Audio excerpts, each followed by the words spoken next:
मेरी बड़ी दीदी रिया की शादी को 2.5 साल बीत चुके थे। दीदी बहुत आकर्षक हैं और जीजू भी काफ़ी मजबूत कदकाठी वाले हैं। शादी के बाद दीदी बहुत कम मायके आती थीं क्योंकि जीजू को दीदी के बिना एक पल भी चैन नहीं आता था। दोनों एक दूसरे से बेहद मोहब्बत करते हैं और बिना एक दूसरे के रह ही नहीं सकते। इस कहानी में मैं बताऊंगी कि कैसे मैंने दीदी और जीजू का राज देखकर बहुत मज़ा लिया, लेकिन उन्हें कभी शक भी नहीं हुआ। और जीजू का तो इतना ज़बरदस्त था कि मेरा पानी निकलने लगा जैसे नारियल का पानी बहता है। लेकिन दोस्तों, इतनी स्टोरी आपको अच्छी लगी है तो सबसे पहले वीडियो को लाइक करें और चैनल को सब्सक्राइब करें। सब्सक्राइब ज़रूर करना दोस्तों, इस टाइप की स्टोरी देखने के लिए। अब कहानी आगे बढ़ती है। यह बात मुझे उस दिन पता चली जब दीदी होली के त्यौहार पर हमारे घर आई हुई थी। दीदी को आए 10 दिन हो चुके थे, लेकिन जीजू के कॉल दिन में बार बार आते रहते थे। दीदी बार बार कहती, इतनी जल्दी कैसे लौटूं, कुछ और दिन रुकने दो। लेकिन आप फ़ोन पर ऐसी ऐसी मीठी मीठी बातें करते हो कि मुझे भी आपकी बहुत याद सताने लगती है। तभी मम्मी आ गई और दीदी ने फ़ोन रख दिया। मम्मी ने दीदी को किचन में बुलाया क्योंकि होली की गुंजिया, मठरी, दही भल्ले वगैरह बनाने थे। हम सब ने मिलकर दोपहर तक काफ़ी कुछ तैयार कर लिया था और बाकी सामान अगले दिन का रख दिया। शाम होने लगी थी और मैं बालकनी में खड़ी बाहर देख रही थी। तभी मैंने देखा जीजू गेट के पास खड़े हैं। मैंने फ़ौरन दीदी को पुकारा। दीदी बाहर आई तो बोली, आप सचमुच आ गए। मुझे लगा फ़ोन पर मजाक कर रहे थे। उसी वक्त मम्मी भी आई और बोली, जीजा जी आप कब पहुँचे, कोई इत्तला ही नहीं दी। पहले बता देते तो हम आपके लिए कुछ खास इंतज़ाम कर लेते।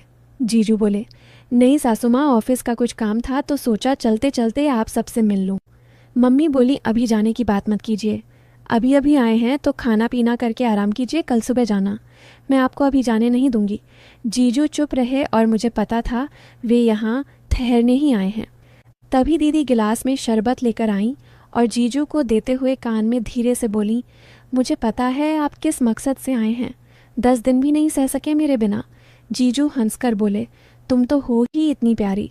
दीदी शर्माकर मुस्कुराईं और अंदर चली गईं। थोड़ी देर बाद डिनर तैयार हुआ। हम सब ने साथ बैठकर खाना खाया और गपशप करते करते रात काफ़ी हो गई।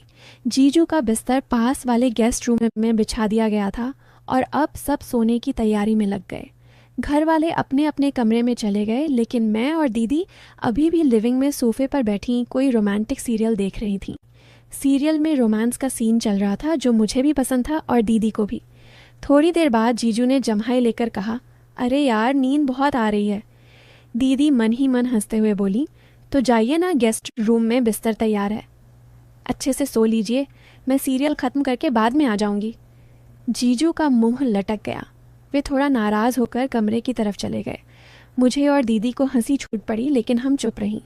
हम दोनों सीरियल में लगे रहे।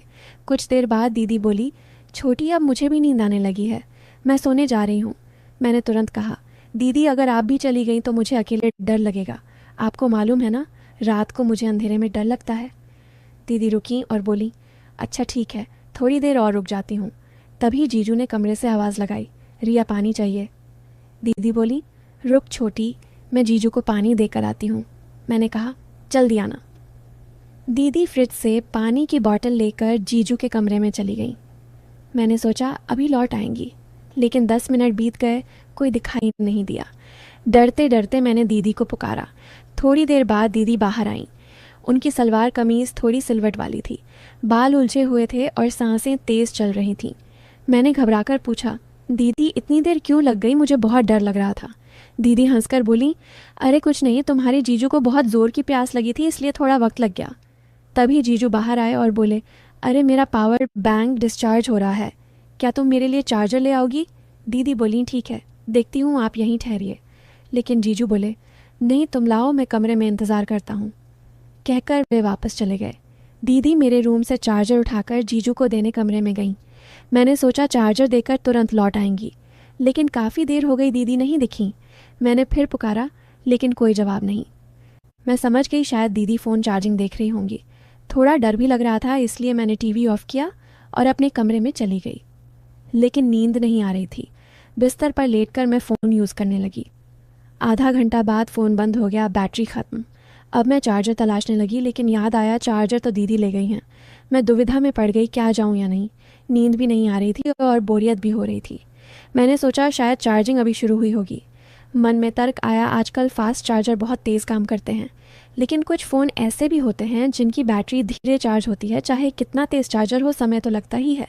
मैंने सोचा एक बार जाकर देख लूं जीजू का फ़ोन कितना चार्ज हुआ या अभी शुरू ही है। लेकिन मन में ख्याल था जाऊं या नहीं। बोरियत इतनी थी कि फ़ोन के बिना वक्त नहीं कट रहा था। आखिरकार मैं चार्जर लेने के बहाने जीजू दीदी के कमरे की तरफ बढ़ी। दरवाज़ा खोलने की कोशिश की तो अंदर से लॉक था। खिड़की भी पूरी बंद थी, लेकिन अंदर से हल्की लाइट बाहर आ रही थी जो शीशे से दिख रही थी। मैंने सोचा अभी सोए नहीं होंगे। कुछ पल रुकी, फिर दीदी को आवाज़ दी। पहली बार कोई जवाब नहीं। दूसरी बार पुकारा तो दीदी की आवाज़ आई, क्या है, रात के इस टाइम पे क्यों तंग कर रही है? मैंने कहा, दीदी मेरा फ़ोन चार्जर अंदर रह गया है, फ़ोन डेढ़ हो गया, चार्जिंग करनी है। जीजू का फ़ोन चार्ज हो गया हो तो चार्जर दे दो, दीदी थोड़ी रूखी आवाज़ में बोली।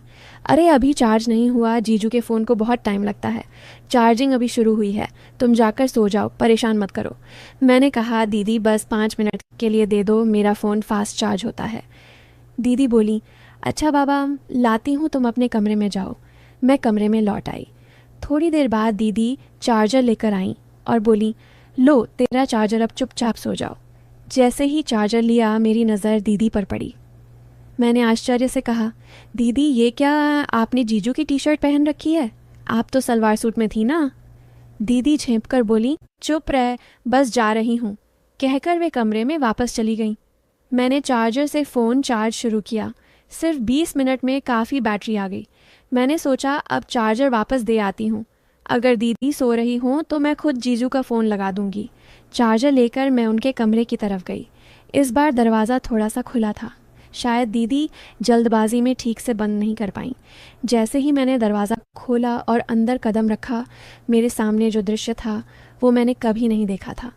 मेरी आंखें खुली की खुली रह गईं। मुझे बहुत बड़ी चूक हो गई थी। अंदर जाने से पहले पुकारना चाहिए था। मैं कैसे भूल गई कि ये पति पत्नी हैं। मुझे उन दोनों को देखकर बहुत शर्मिंदगी हो रही थी, लेकिन दीदी और जीजू को बिल्कुल अंदाज़ा नहीं था कि मैं दरवाजे पर खड़ी उन्हें देख रही हूँ। उसके बाद जो हुआ उसे सुनकर आप हैरान रह जाएंगे, आपको ऐसा झटका लगेगा। फिर मैं भी अपने हाथों से खुद को सहलाने लगी और आनंद लेने लगी। दोस्तों, इसका आपको नेक्स्ट पार्ट चाहिए तो कमेंट करिए, 50 कमेंट करिए पार्ट 2 में। इसका पार्ट 2 लेकर आ जाऊँगा। और दोस्तों, वीडियो को लाइक करके चैनल सब्सक्राइब ज़रूर करें।